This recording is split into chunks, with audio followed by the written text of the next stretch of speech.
Welcome to Gibraltar Politics on the morning after of the Environmental Thinking Green Conference, where Vice President Al Gore has been its guest speaker.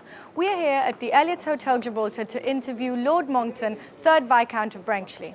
Lord Monckton is world-renowned for his sceptical views with regards to climate change and global warming, and is perceived by many to be a controversial figure. However, the same has been said about Al Gore and his multi-million-dollar sideline business, giving talks worldwide for fees in excess of 6 figures. Gibraltar is in the lucky position to be able to hear both sides of the global warming debate. The unfortunate reality is that whilst in Gibraltar Al Gore will not give out interviews to the media, the only way you could have heard his side of the argument would have been by buying a ticket for last night's seminar. Lord Monckton, however, has come to Gibraltar to specifically put out the argument against global warming, and at no cost to anyone. We will be asking him a whole range of questions which hopefully all our members in the Gibraltar Politics group will appreciate and further debate once you have watched the interview. So come this way and join me in what promises to be an interview worth watching.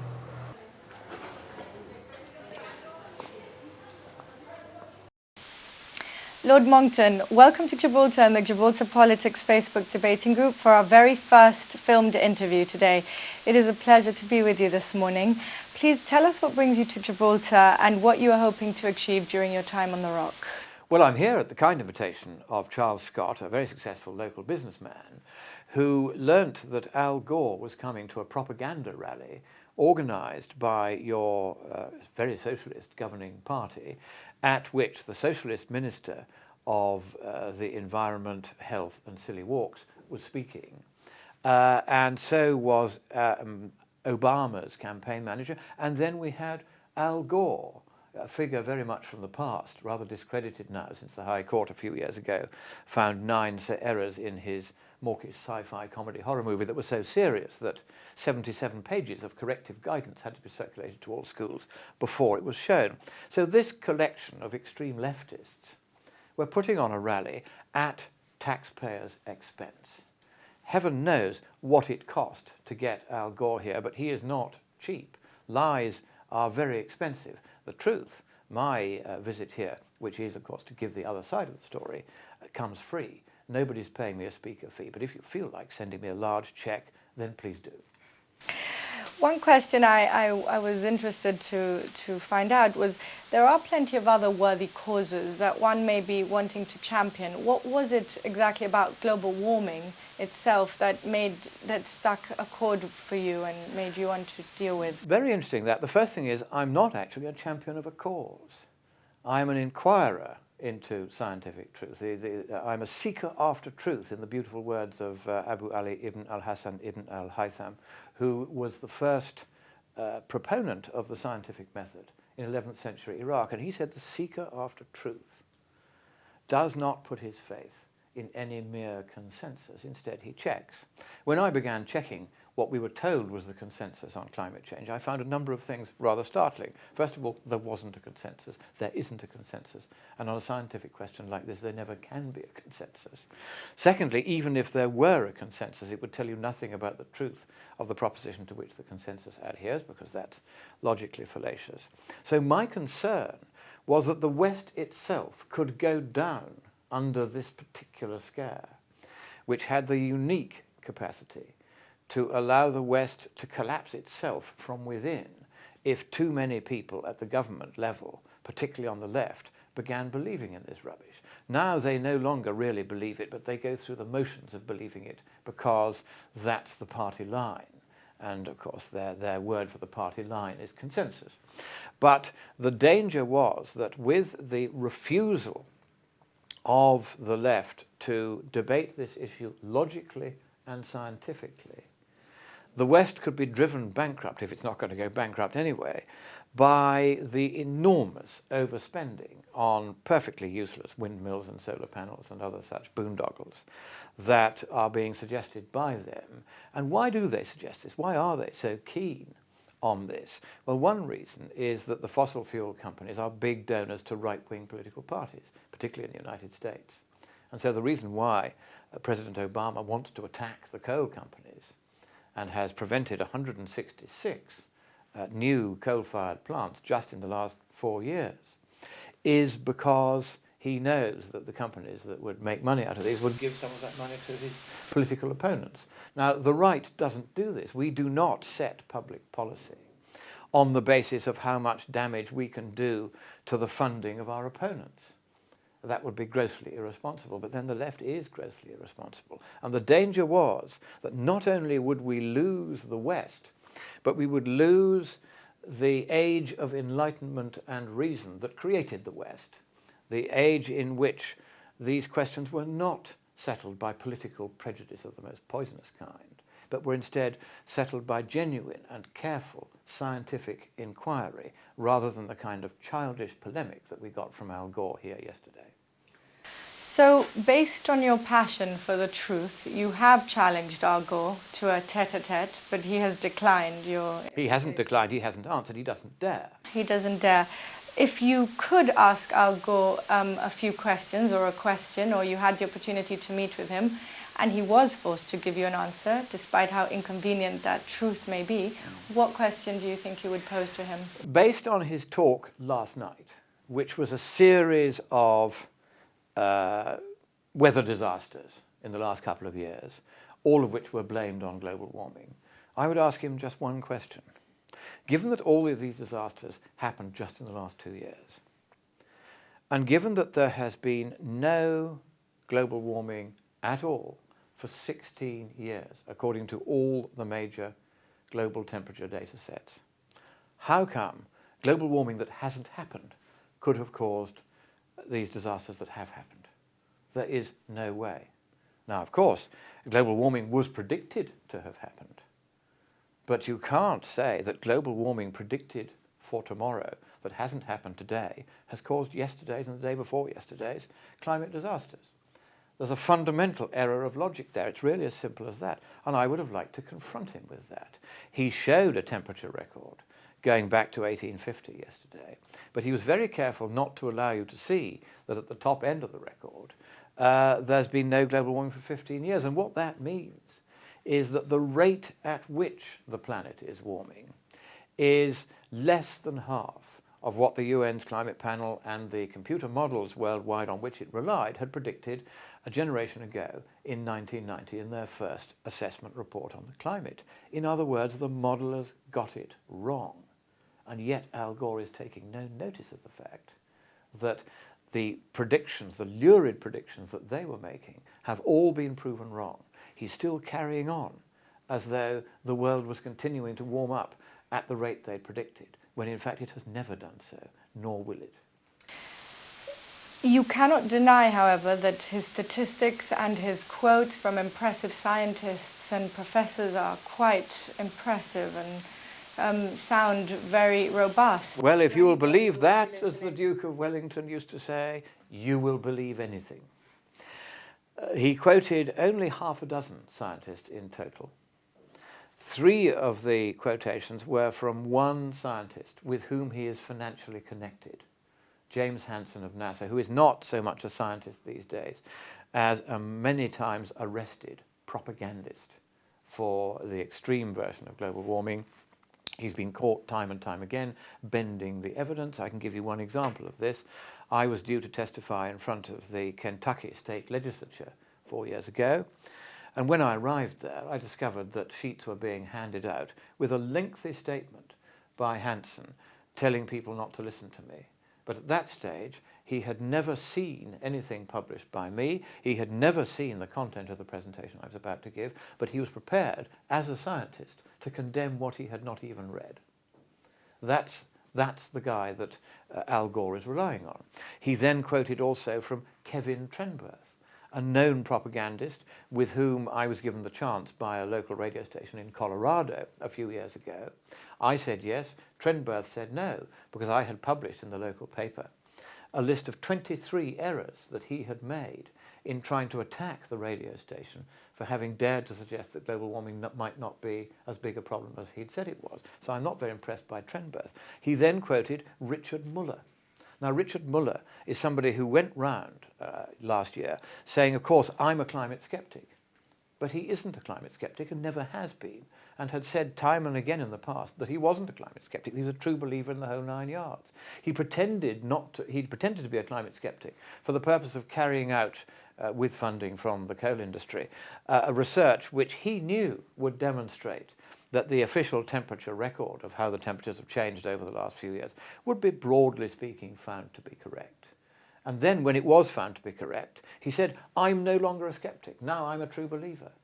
And Gore told that story without pointing out, as he should have done, that Muller, in fact, was always a true believer in the whole Gore storyline and has never been skeptical. I know Muller. I've discussed this with him. I knew he was going to play that game, and I teased him about it when he and I both gave presentations at the Los Alamos Climate Conference in New Mexico just last year. And my presentation then was on climate economics, a presentation I gave again this year at the World Federation of Scientists annual conference, as a result of which my results showing that it's 10 times more expensive to make global warming go away today than to let it happen and pay the cost of adapting to it later. That result is now peer-reviewed. It's now going to be published.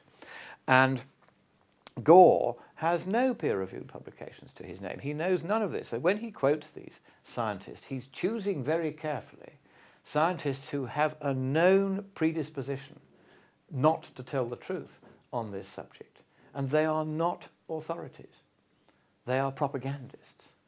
And the correct way to do the science is to stand back from the propagandists on either side and look at the actual science itself and the actual economics itself.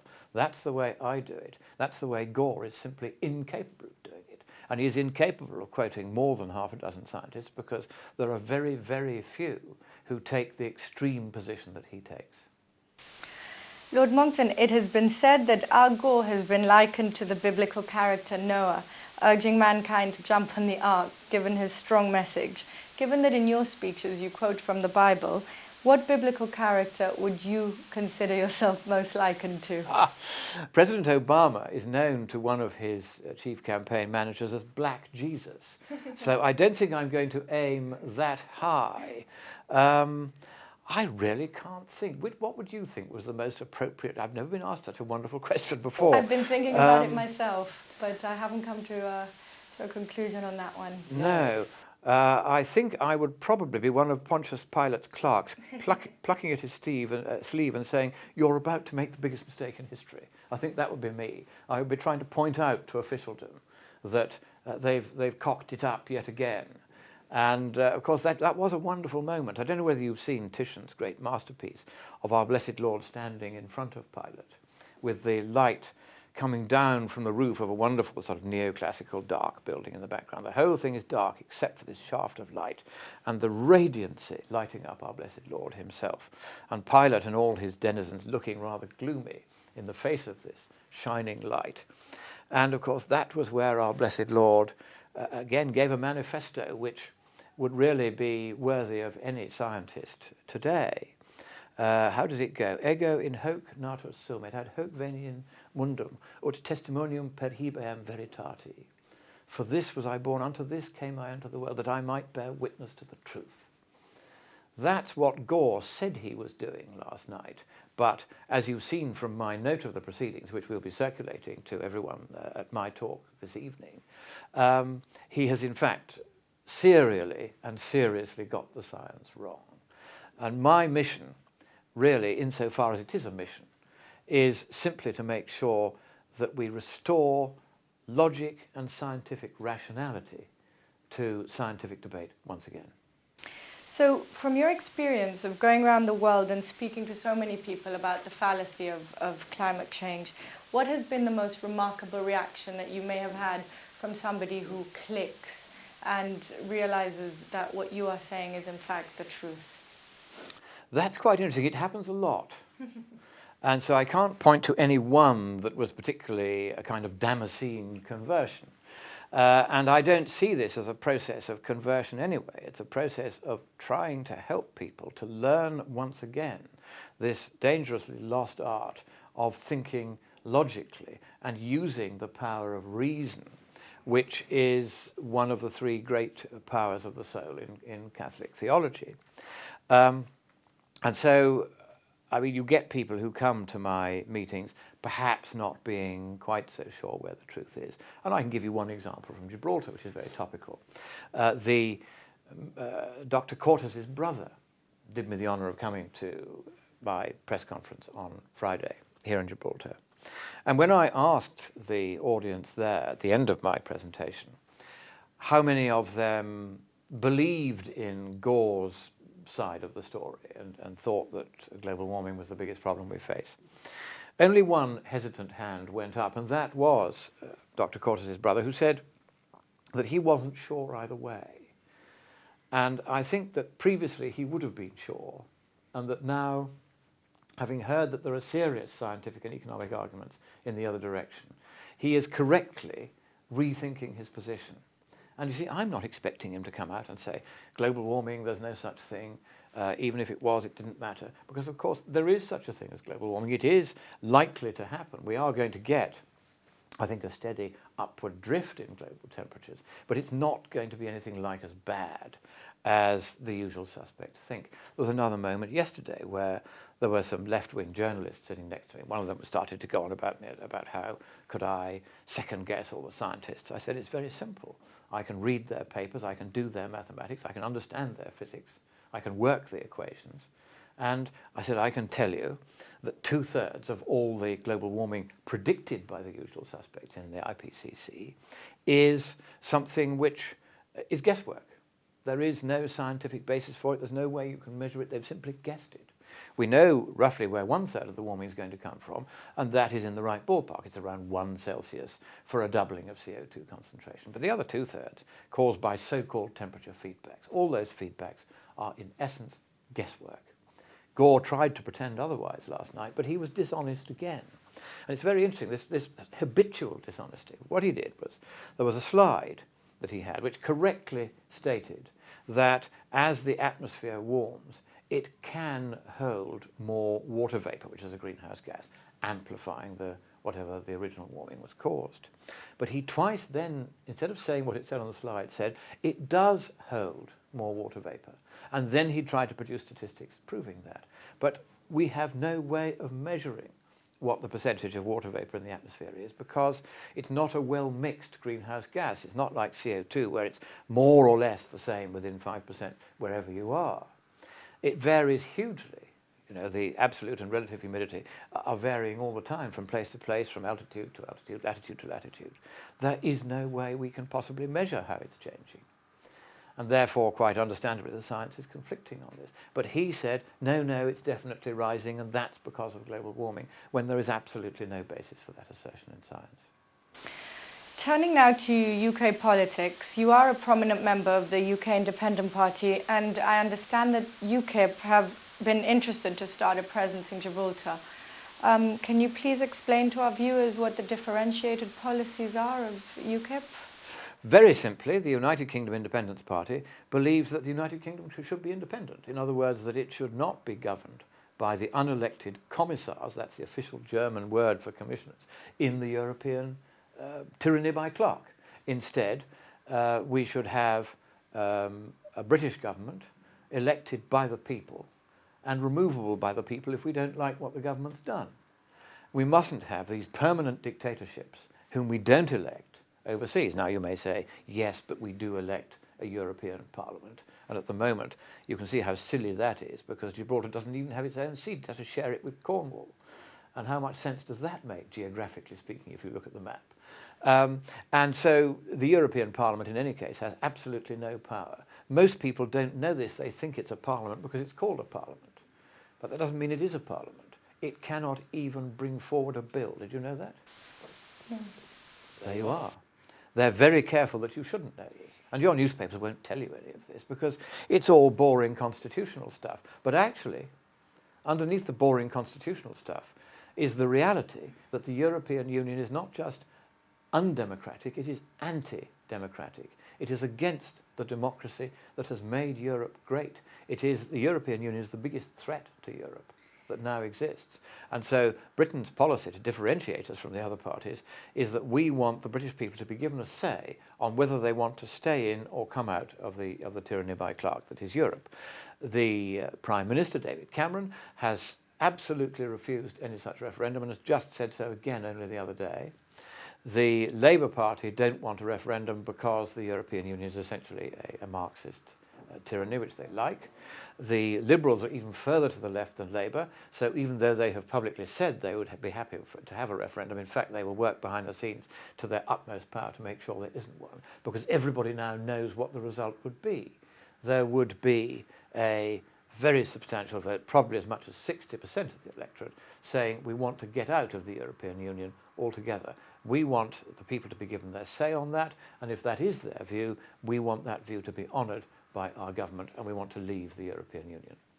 Perhaps this is all true when it comes to dealing with how these things affect the UK, but when it comes to Gibraltar, a substantial part of the Gibraltar economy is reliant on its very special relationship with the EU, being part of a member state, yet independent for taxation purposes. So should your policy come to fruition, how would your party protect the economic interests of Gibraltar given this reality? Very simple. The Gibraltar government would continue to be a government. It would continue to enjoy the degree of autonomy that it enjoys now. There's no need to rearrange all the deck chairs just because we come out of the EU. Therefore, it will be fully entitled, as far as we're concerned, to continue to levy the extremely generous tax rates that it does now, because it is more efficient and leaner than most governments. Of course, your present government with its various green policies is changing that very rapidly. If they go on down this road much longer, you will not be running surpluses anymore each year. But what we would like to do is to make sure that the economic policies that Gibraltar pursues are economic policies that the United Kingdom pursues, and not the other way around. We need to balance our budget. We need to get our public spending right down. We need to become a tax haven, just as Gibraltar is. And let's be clear, you are not a dishonest tax haven of the sort that some of the others used to be. You comply fully with all the necessary rules. We want to be that kind of tax haven too.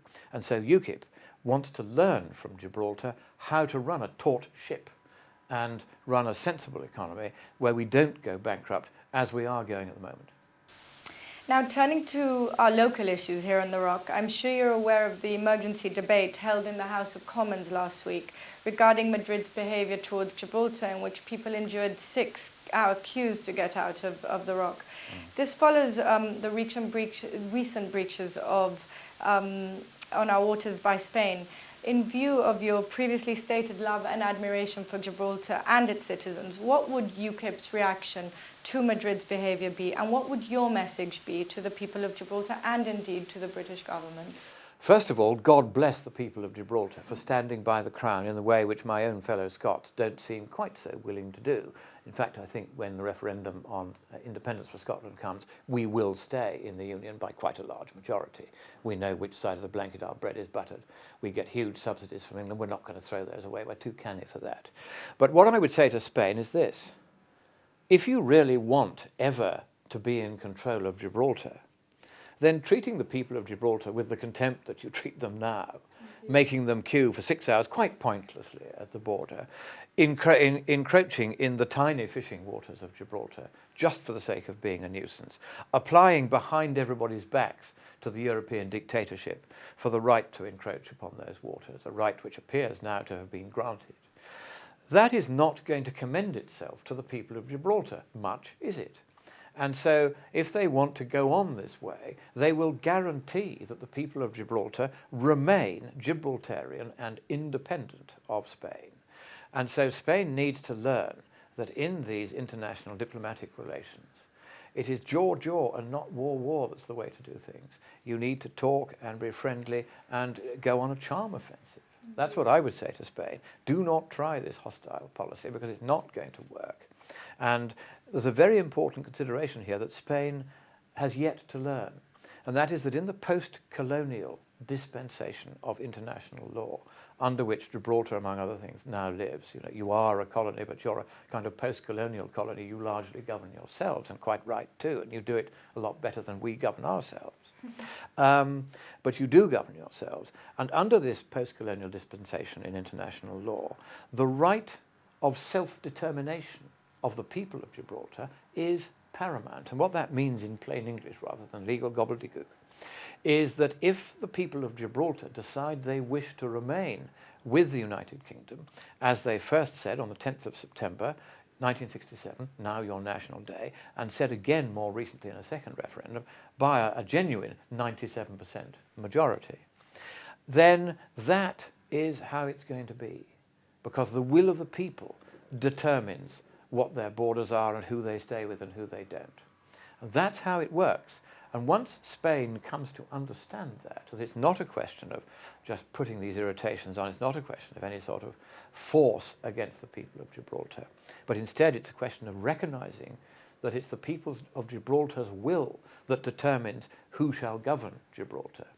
Then and only then will Spain, I think, begin to do this charm offensive. It needs to go back, study international law, and understand just how very stupid, given the way international law now works, its current conduct is. Lord Monckton, how would you deal with the issue of the much-needed power station here on the Rock? Well, I have a number of ways of dealing with that. The simplest is to take a retired nuclear submarine, take out the nuclear reactor from that, put it inside one of the lowest tunnels in the Rock, and you could power the whole of Gibraltar and half of the bottom end of Spain quite comfortably with one of those. They're very, very safe. They have to be.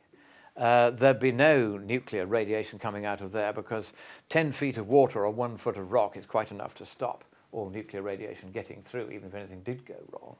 And that would give you completely clean energy, and it wouldn't even emit any carbon dioxide, which, if that floats people's boat, is a consideration. I personally don't think it matters how much carbon dioxide we emit, but for those who do make a fuss about that, nuclear power is a very sensible option, and you have an absolutely ideal geological structure, stable, not prone to earthquakes, or well-drained, with plenty of tunnels already there. Have you proposed this to the Gibraltar government? Of course not, and they wouldn't take my advice on matters like this anyway.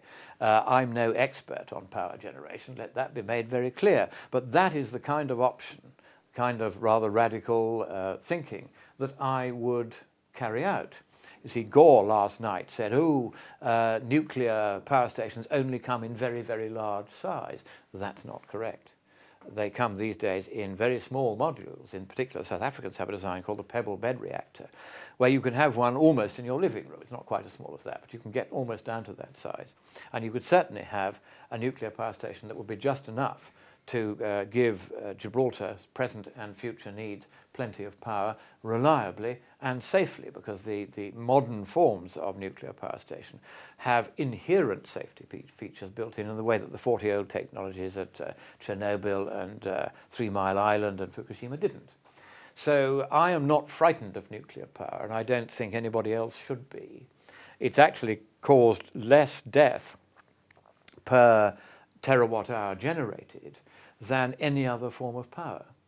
And so if you want safe power, and you want clean power, and you want reliable baseload power, then wasting your time with windmills and solar panels is not going to get you very far. Yes, Gibraltar has plenty of wind, and yes, you could park a couple of walloping great windmills on the top of the Rock if you wanted. It would destroy that wonderful profile of the Rock, but you would get some electricity out of it. But remember, each 1.5 megawatt turbine requires 22 acres of space before it meets another turbine, otherwise it doesn't work effectively. And on that basis, 1,000 of Gibraltar's 1,600-acre territory would have to be covered in windmills to give you enough wind power to power Gibraltar. And of course that would only work when the wind was blowing and wasn't blowing too hard. So wind is not a practical option. Solar isn't either, because it's wickedly expensive. And even though the price of solar panels is coming down, the price of buying the land and putting the infrastructure on them doesn't come down. In fact, it goes up. And with all these so-called renewable energies other than nuclear power, the problem is the energy density, that you need so many acres to generate a very small amount of power. Just to give you an example, a solar panel, 1 square meter, about bigger than the size of this table, that will generate just enough electricity, if you're lucky, to light a 40-watt light bulb. And that's how silly all this is. And there's nothing you can do to improve that, because there's an absolute limit on the amount of sunlight coming in. You can't magnify the sunlight. You can concentrate it, but you can't magnify it. So you can't increase the amount of energy coming in, and therefore the amount of energy coming out is absolutely limited by the amount coming in. And it's these very elementary considerations which Gore seeks to divert people away from, so that they don't think these things out for themselves. That's how they get away with all this rubbish. Turning on to something else now, you are known for your controversial views on HIV/AIDS sufferers, and there has been much talk about this in the recent weeks, people trying to discredit with the upcoming visit of Al Gore.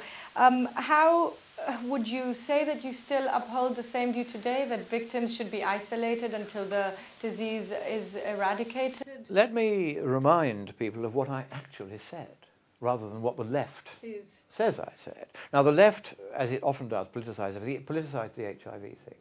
And it said at the outset of this epidemic that it didn't want people tested. And that was a disastrous mistake. As a result, 33 million people have died, most of whom could have been prevented from getting infected. And another 33 million are infected and are going to die with, certainly, and perhaps of HIV.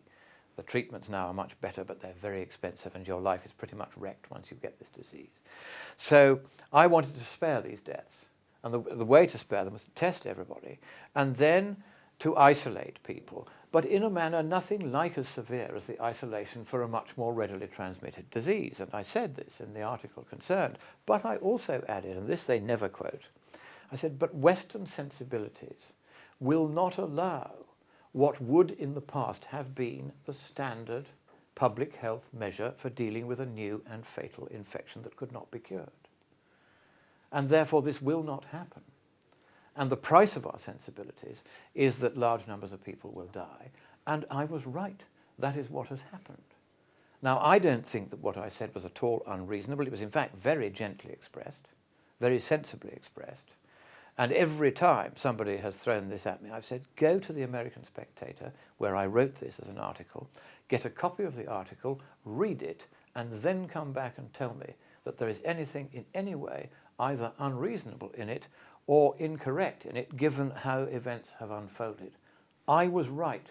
If my advice had been taken by governments at the time, HIV would no longer be an issue. Going back now to Mr. Gore, do you believe that he actually believes this cause? I'll give you an example. He said in his sci-fi comedy horror movie that sea level would rise by 20 feet imminently, which would have made quite a mess of lower Gibraltar town, among other things. And all the reclaimed land and all the marinas where my kind host lives and keeps his boat, all of that would be washed away. So what did Gore do in the very year when he was making the movie in which that was the main point he was making? Well, he bought a condo for $4 million at an address in San Francisco, one of the cities he said would be inundated by the rising sea. And the address of that building was Fisherman's Wharf, San Francisco. It was right next to the ocean. If the sea level had risen, the entire part of San Francisco where he was going to put this building, or where he was going to have this apartment, would have been underwater. He knew perfectly well himself that this forecast that he had made was not true and had not the slightest basis in scientific reality. And again, he was on about sea level yesterday. He no longer puts figures on it because the likes of me will say you can't do that. But he had a picture. This is the kind of scientific evidence that he presents. He had a picture of the government of the Maldives having a cabinet meeting underwater with breathing equipment as a way of demonstrating that their island was threatened. The last places on Earth that will be threatened by rising sea levels are the Pacific atolls, because they're made of coral. Coral is a living substance which grows to meet the light if ever it gets seawater on top of it. That's why all the coral atolls are just a little bit above sea level today. It's not some unholy accident that after 400 feet of sea level decline, sea level rise over the last 11,400 years, all these coral atolls are at exactly sea level or just a little bit above. This is not an accident. It's because the corals have grown that way. So the one place you know will not suffer from sea level rise is the Maldives, because it's made of coral. And all the other coral islands are the same. And a recent paper has in fact studied this and has found that many of these coral islands have grown as a result of changes in sea level. They have not declined in area. So all of these scare stories that Gore is peddling do not turn out upon examination to be true. And he was criticised by the judge for having said that people were having to evacuate Pacific atolls because the sea level was rising. He said there's absolutely no evidence for that.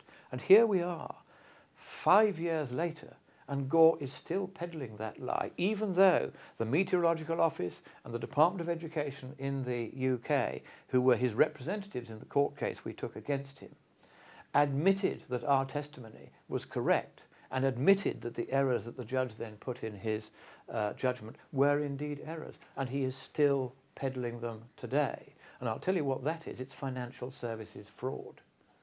And what should be happening as a result of that and certain other remarks he made during his presentation is that somebody should go, it's not for me as a non-Gibraltarian to go, but somebody should go to the police with a note of what he said, which I've given a very full note to you, in fact, and they'll be available also this evening, and they should say to the police, look, he has lied to us over and over and over again.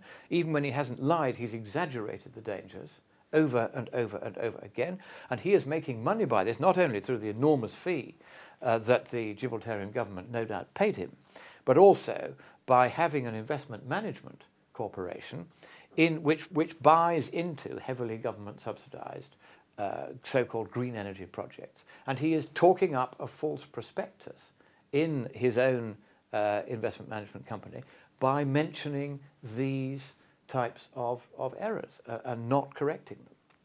That is financial services fraud. Talking up a false prospectus is a serious fraud. It is one for which, if he were prosecuted, for what he said here, in my assessment, he would go to prison for many years.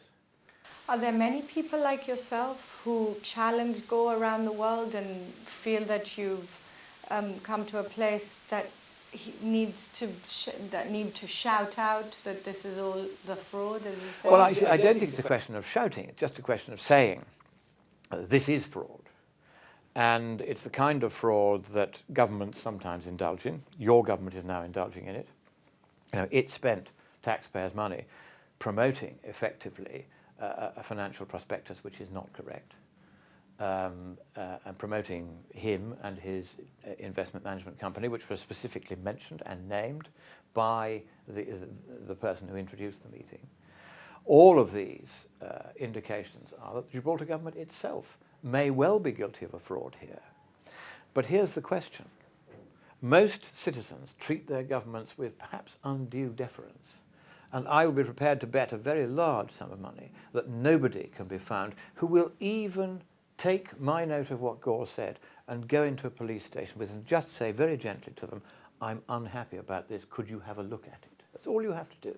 But I'm prepared to bet that even people watching this interview will not dare to do that because they will somehow feel that officialdom can't have got things quite that wrong. Well, it can, and it has, and in my view, it ought to be held to account for it.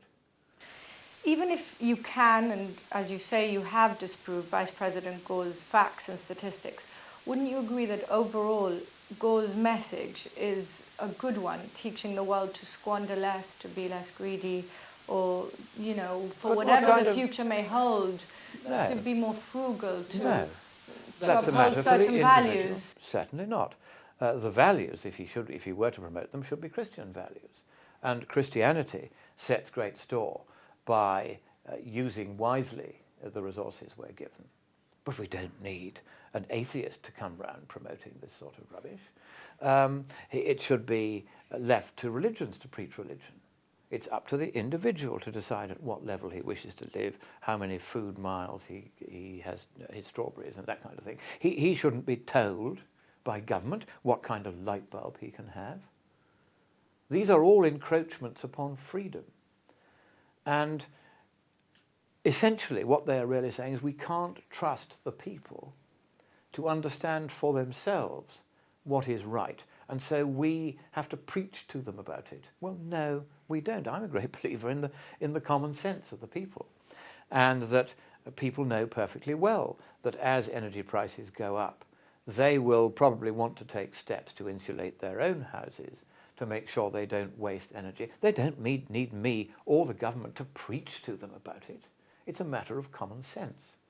So all of this activity is misplaced. And the other real danger in what Gore is doing is that he is talking up a scare about one particular non-problem environmentally, which is now gobbling up nearly all of the money which would once have been spent on real environmental problems. And Gibraltar is a very good example of this. And you raised earlier the fact that you have a grossly polluting diesel-powered power station, which you can actually, I can hear it in the background even as we speak, spewing out not only noise pollution but a great deal of diesel particulate pollution, which is very dangerous to health and will be accounting for a certain percentage of Gibraltar's deaths. And instead of spending money on putting flue gas scrubbers onto the chimney, and with the money they've spent on getting Gore here, they could have done that. No, they spend it on propaganda. So what you're getting is a diversion of resources away from real environmental problems, such as the fact that you are discharging raw sewage straight into the ocean at Europa Point. I mean, this should not be happening this end of the 21st century. There's no way that that should still be happening. That too is simply a matter of investing the right amount of money in having proper sewage treatment facilities so that a safe discharge can be made. This has not been done. Gibraltar is one of the most grossly polluting places on Earth because your governments have allowed themselves to be diverted by this global warming nonsense instead of getting on with their job of getting Gibraltar up to internationally acceptable standards on the pollution front.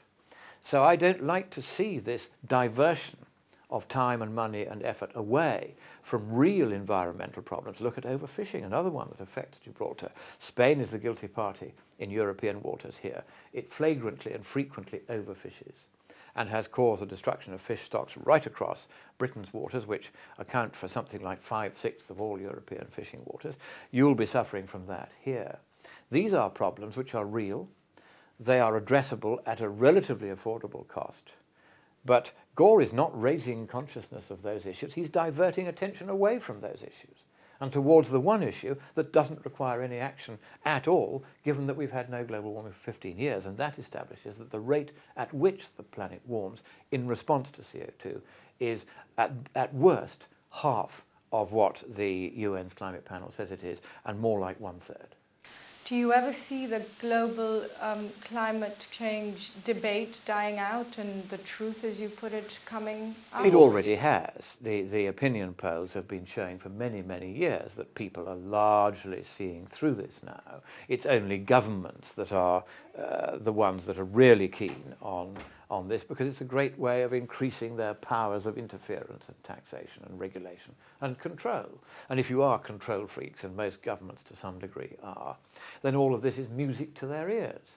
And of course, governments instinctively will go along with scares like this because it makes them feel more important. You will have seen the entirely fatuous remark by Dr. Cortes on his Twitter feed about, wasn't it a wonderful success, this half-empty hall where Gore spoke, and we are coming to save the planet. I mean, how pathetic a kind of apocalypticist, self-congratulatory nonsense is this? It's disproportionate, and one needs to be much calmer about these things. Concentrate only on the problems that really need addressing, and stop concentrating on the non-problems, however fashionable. Lord Monckton, thank you so much for talking to us today. From the Gibraltar Politics team, we wish you a great stay on the rock and hope to see you around soon in the Gibraltar. Well, it's been an enormous pleasure, and God bless Gibraltar, and carry on standing by the crown. I've been really pleased to see the Union flags, portraits of Her Majesty everywhere in her Jubilee year. God bless you. We're very proud. Thank you.